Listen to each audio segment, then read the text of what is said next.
As someone who is a life and relationship coach for men, and as someone who's been in a 7-year long relationship with his first ever girlfriend since the age of 15, what do you believe separates a good man from a great man? Do you have any strong opinions and cold hard truths that you believe the majority of men should hear? What gave you the aspiration to want to help and mentor people? Lastly, think of your life about what would happen if this aspiration never came to you. What would happen to your friends, to your family? What would happen to all the people you helped and mentored? And lastly, what do you think would happen to you?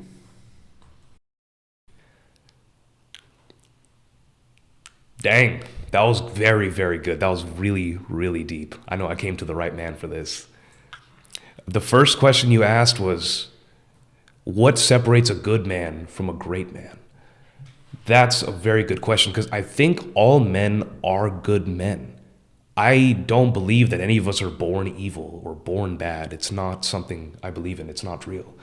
Everyone has good intentions and everyone wants the best for themselves and for others. Somewhere along the line, though, they feel like that is a trade that they have to make. Like if I want something good for me, something bad has to happen to other people.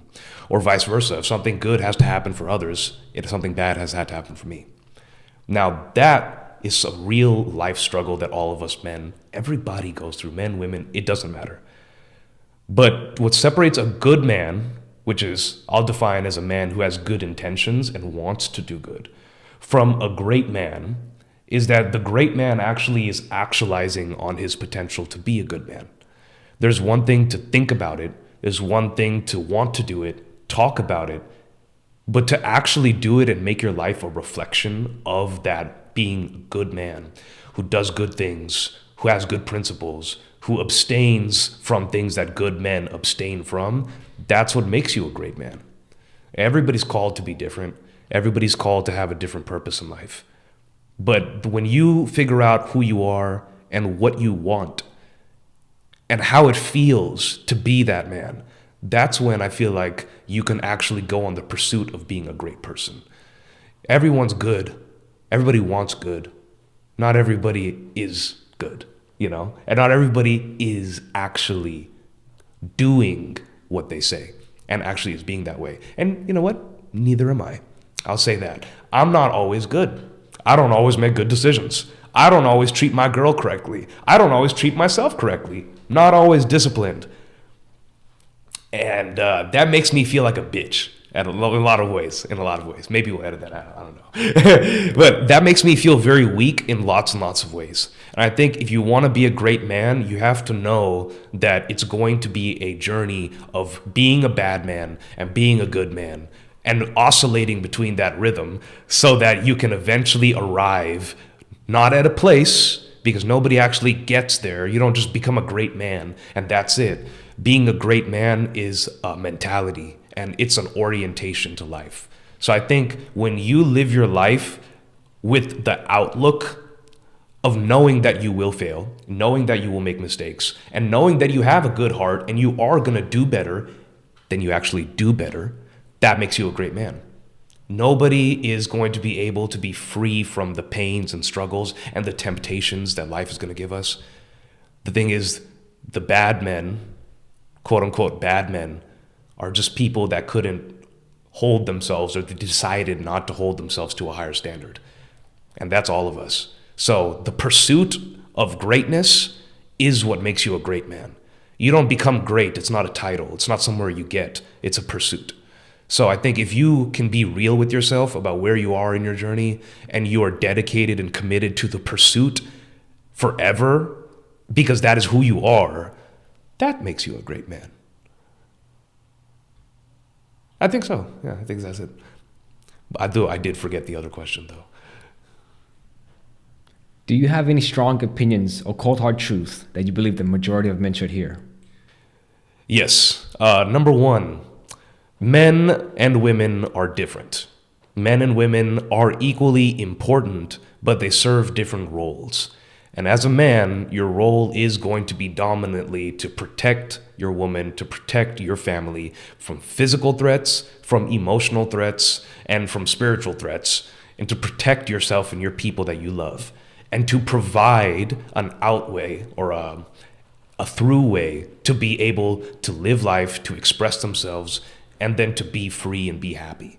Your job is to protect their safety in all ways and then provide a way for them to grow and experience and love and live. That's what all men need to understand, is that's their job. And it's hardwired into our DNA. And most men are happiest when they're protecting their people and they're providing for their people. If you're feeling depressed or anxious, somewhere inside of you, you know you're not doing what you're supposed to be doing. So I think number one, you have to protect and provide for yourself.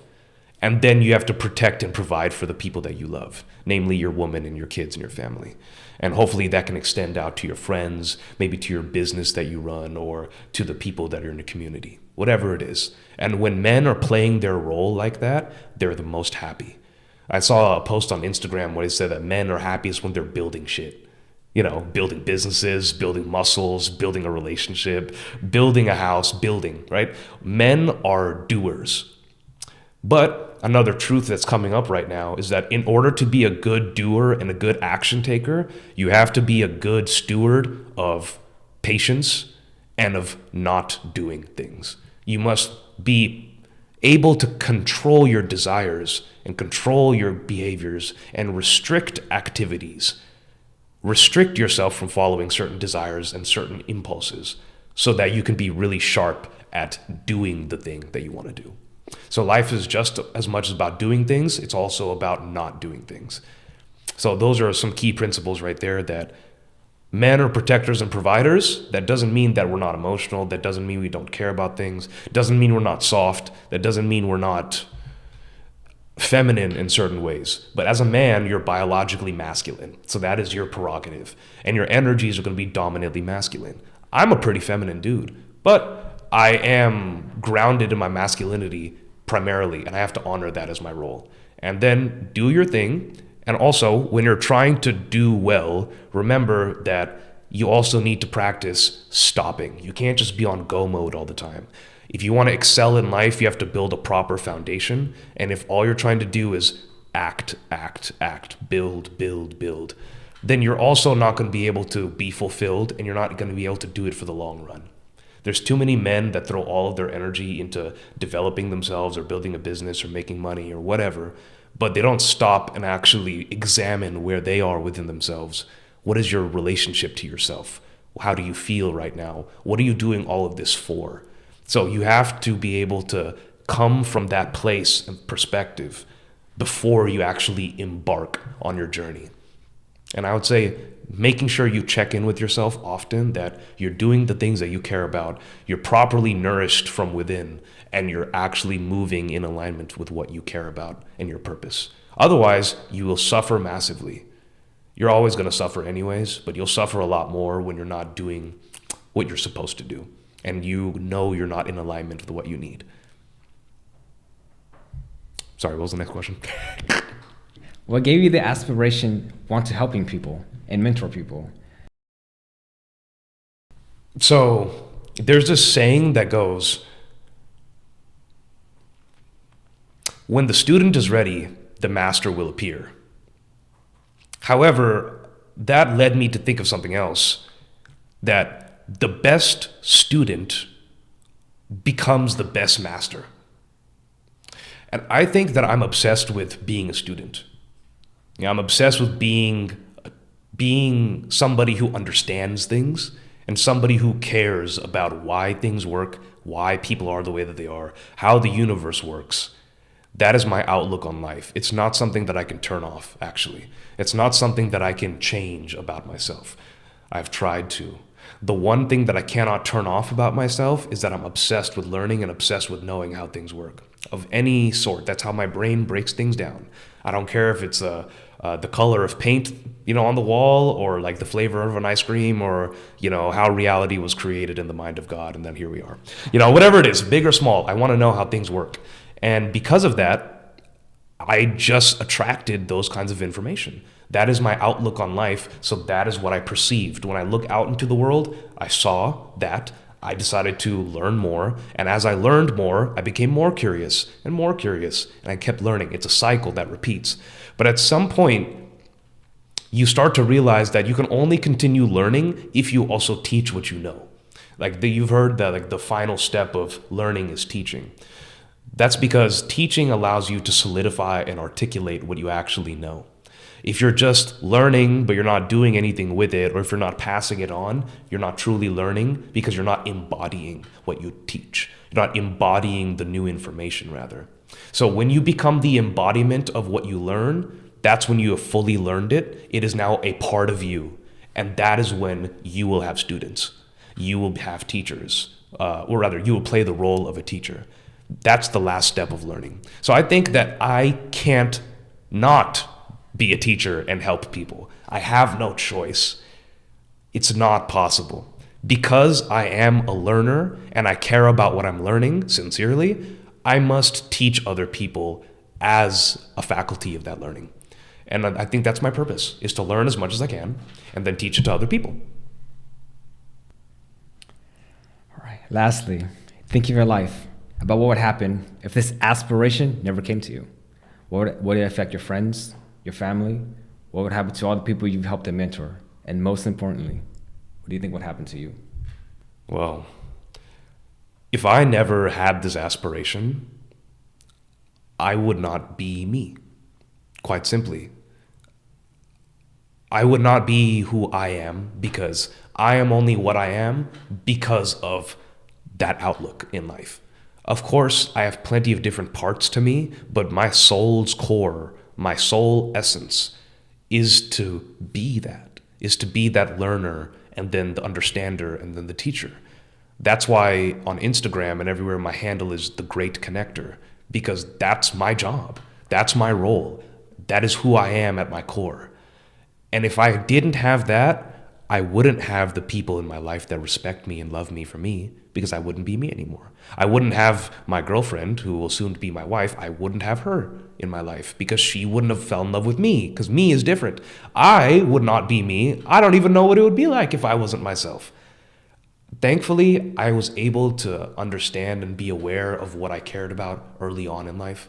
Thankfully, I was able to be given a safe household where I didn't have to worry about danger or about getting food or worried about basic necessities, so I could turn my attention to the more subtler things of life, the more intellectual things about life, the spiritual things about life.